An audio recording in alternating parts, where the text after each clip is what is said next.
hampir setiap rumah memiliki senjata api rakitan. Aparat TNI dari Korem 023 KS Sibolga pun mencoba melakukan pendekatan kepada para penduduk untuk segera menyerahkan senjata-senjata yang mereka miliki.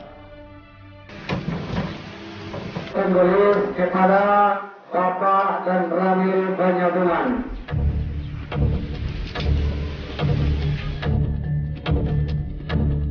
Dengan perwakilan dari masing-masing kepala desa, sejumlah senjata api yang terdiri dari laras panjang dan laras pendek pun diserahkan. Jumlahnya lebih dari 50 pucuk.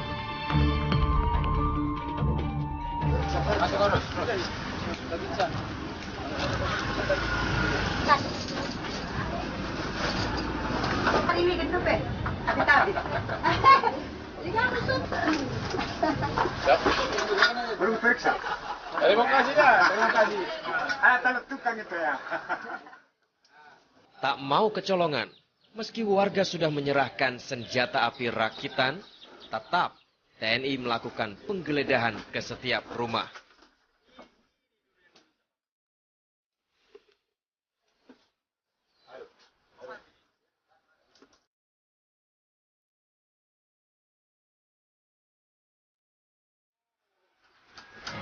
Cari-cari dulu.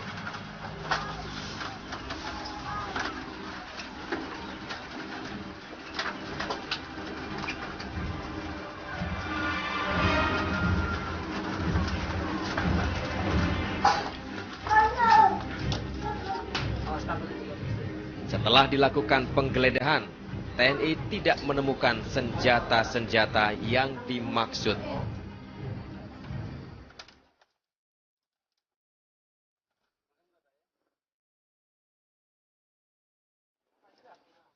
Ada dugaan kuat bahwa senjata api yang masih tersisa tidak disimpan di dalam rumah-rumah warga.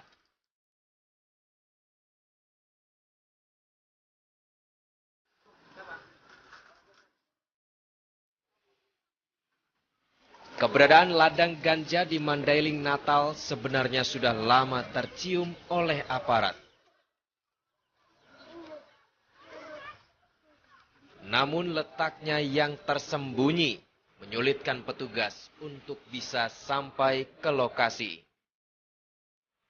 Jadi informasi dari masyarakat itu ternyata masyarakat juga sudah resah dengan adanya perladangan ganja di daerah sekitar wilayah kampung mereka gitu. Jadi cuman mereka ada rasa was-was gitu. Karena ya boleh dibilang kayaknya sudah menjadi mata pencarian gitu sekitar wilayah-wilayah itu gitu. Yang kita temukan sampai dengan hari ini sudah 52 hektar kurang lebih ya. Kurang lebih, sehingga ini harus kami lanjutkan gitu karena informasi dari masyarakat masih ada lagi di daerah lain gitu. Jadi memang informasi dari masyarakat awalnya ladang ganja ini pemilik-pemiliknya juga mempunyai senjata rakitan ya, bukan senjata api, senjata rakitan. Kalau istilah di sana dibilang senjata locok gitu, locok. Nah, dipakai untuk awalnya katanya untuk berburu, untuk menjaga hama, tapi dimultifungsikan juga untuk menjaga ladang ganjanya gitu, sehingga informasi itu kami tindak lanjutin. Dan kami memberikan sosialisasi dulu ke masyarakat bahwa ladang ganja, pemilikan senjata api ini tidak dibenarkan sebagai warga negara. Masyarakat ini Pak, ini cuma urusan pelut ini Pak. Minimnya apa itu lahan kerja, jalan pintasnya ke situlah Pak, jalan pintasnya Pak ya. Sebetulnya per kilonya ini 50.000 lah per kilonya Pak.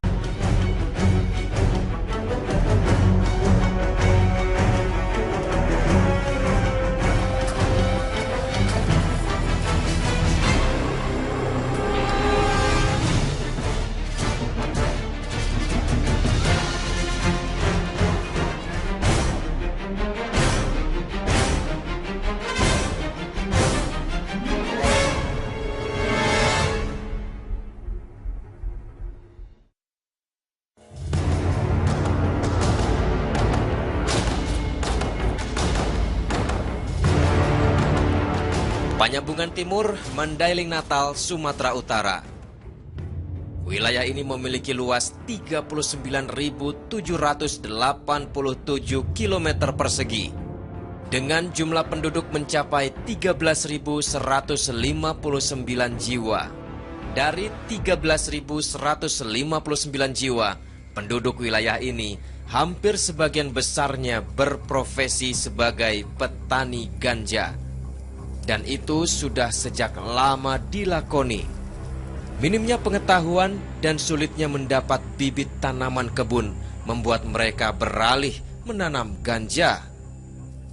Dibandingkan dengan jenis tanaman lain, ganja tergolong lebih mudah untuk ditanami. Setidaknya, itulah yang diungkapkan Khairuddin, salah satu warga. Sama seperti kita menanam cabai. Kalau masalah pupuknya kita tinggal di perkembangannya aja. Perawatan dengan baik itu cara gimana? Yang biasa cuma memupuk atau menyiram aja. Setelah ganja siap untuk dipanen, para petani pun membawa ganja dari atas bukit ke rumah mereka.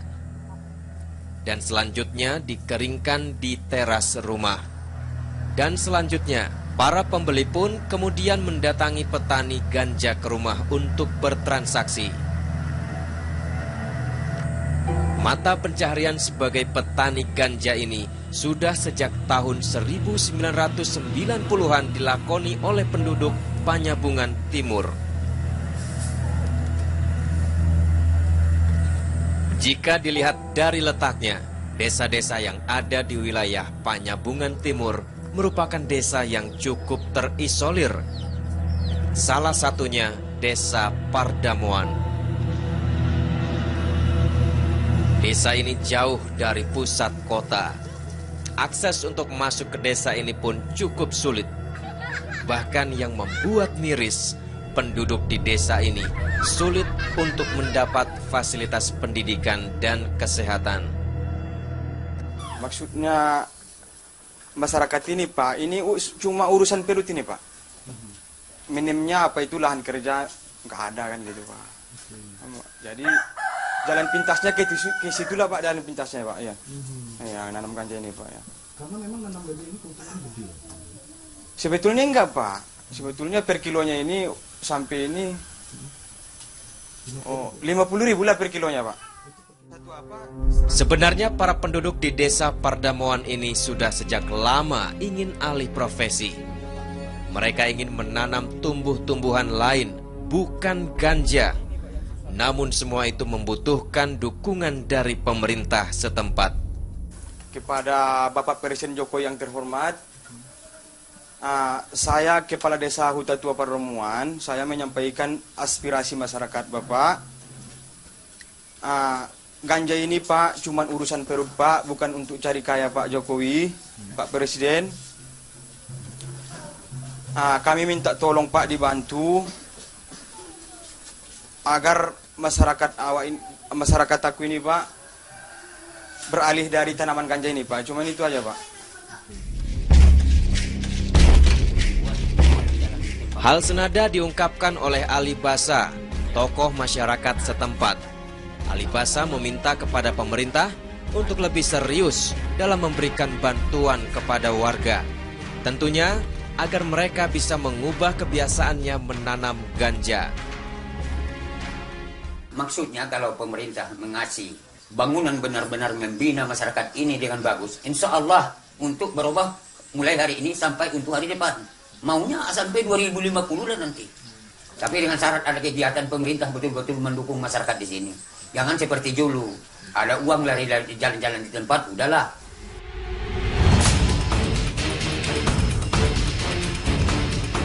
Jangan menjadi sebuah pembenaran bagi warga di wilayah ini.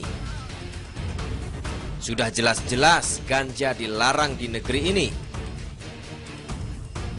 Jadi tidak ada alasan lagi siapa yang kedapatan menanam, menjual, dan mengonsumsi daun-daun haram ini akan dijerat hukum.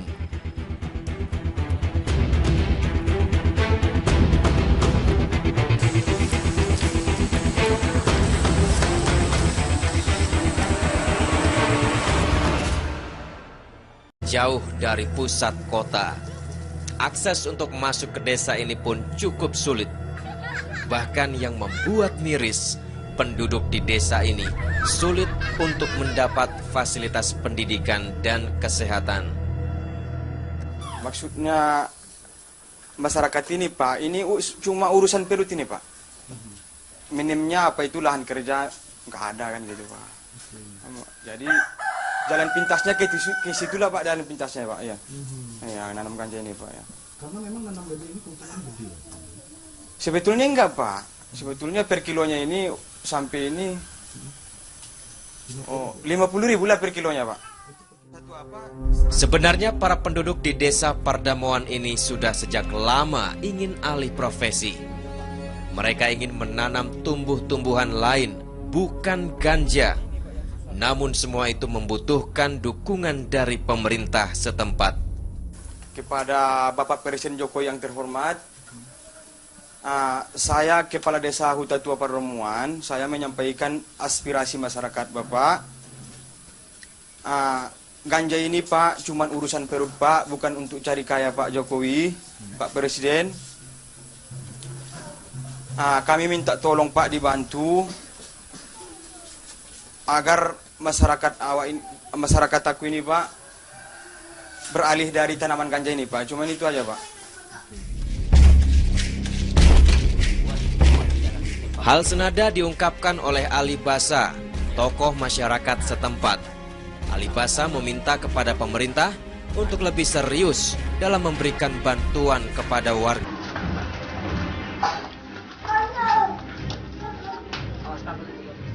Setelah dilakukan penggeledahan, TNI tidak menemukan senjata-senjata yang dimaksud.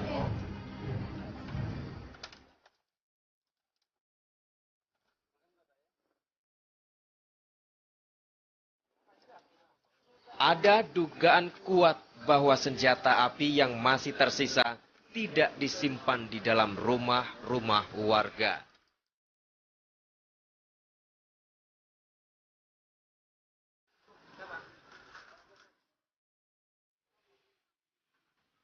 Keberadaan ladang ganja di Mandailing Natal sebenarnya sudah lama tercium oleh aparat. Namun letaknya yang tersembunyi menyulitkan petugas untuk bisa sampai ke lokasi. Jadi informasi dari masyarakat itu ternyata masyarakat juga sudah resah dengan adanya perladangan ganja di daerah sekitar wilayah kampung mereka gitu. Jadi cuman mereka ada rasa was-was gitu. Karena ya boleh dibilang kayaknya sudah menjadi mata pencarian gitu sekitar wilayah-wilayah itu gitu.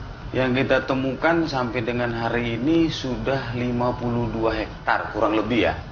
Kurang lebih, sehingga ini harus kami lanjutkan gitu karena informasi dari masyarakat masih ada lagi di daerah lain gitu.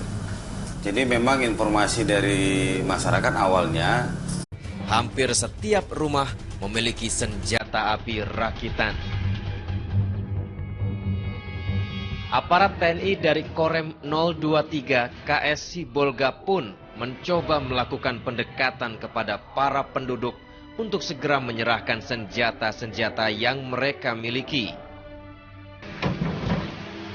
Penggelis kepada Bapak dan Ramil Banyaduman.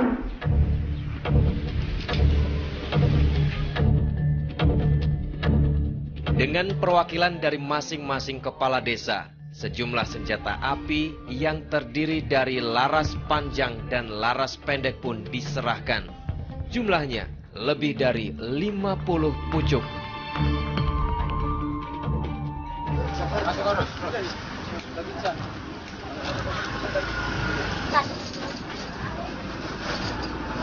Ini gitu, Pe. Tapi. Belum periksa. Terima kasih ya, terima kasih. Kalau tukang itu ya. Tak mau kecolongan, meski warga sudah menyerahkan senjata api rakitan, tetap TNI melakukan penggeledahan ke setiap rumah.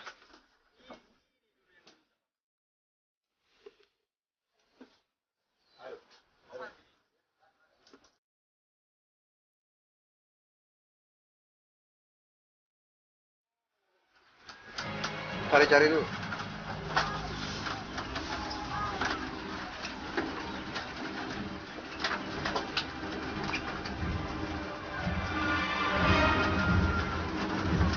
Ladang ganja ini pemiliknya juga mempunyai senjata rakitan ya, bukan senjata api, senjata rakitan.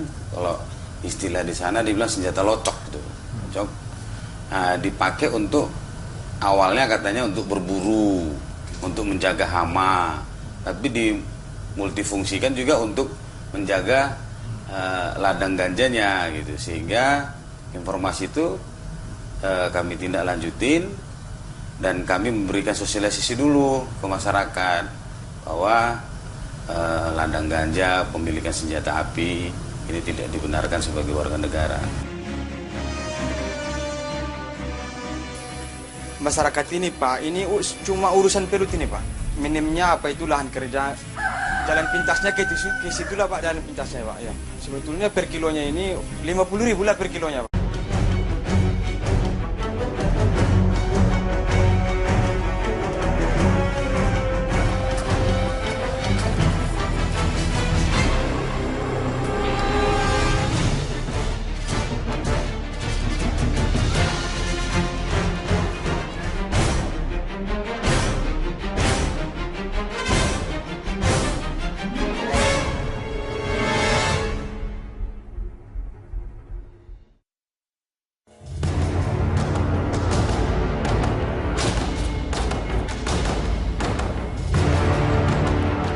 Panjabungan Timur, Mandailing Natal, Sumatera Utara.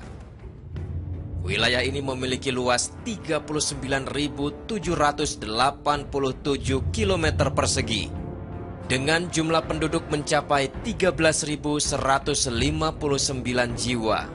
Dari 13.159 jiwa, penduduk wilayah ini hampir sebagian besarnya berprofesi sebagai petani ganja. Dan itu sudah sejak lama dilakoni. Minimnya pengetahuan dan sulitnya mendapat bibit tanaman kebun membuat mereka beralih menanam ganja. Dibandingkan dengan jenis tanaman lain, ganja tergolong lebih mudah untuk ditanami. Setidaknya, itulah yang diungkapkan Khairuddin, salah satu warga. Sama seperti kita menanam cabai. Kalau masalah pupuknya kita tinggal di perkembangannya aja. Perawatan dengan baik itu cara gimana? Yang biasa cuma memupuk atau menyiram aja. Setelah ganja siap untuk dipanen, para petani pun membawa ganja dari atas bukit ke rumah mereka. Dan selanjutnya dikeringkan di teras rumah. Dan selanjutnya, para pembeli pun kemudian mendatangi petani ganja ke rumah untuk bertransaksi. Mata pencaharian sebagai petani ganja ini sudah sejak tahun 1990-an dilakoni oleh penduduk Panjabungan Timur. Jika dilihat dari letaknya, desa-desa yang ada di wilayah Panjabungan Timur merupakan desa yang cukup terisolir. Salah satunya Desa Pardamuan. Desa ini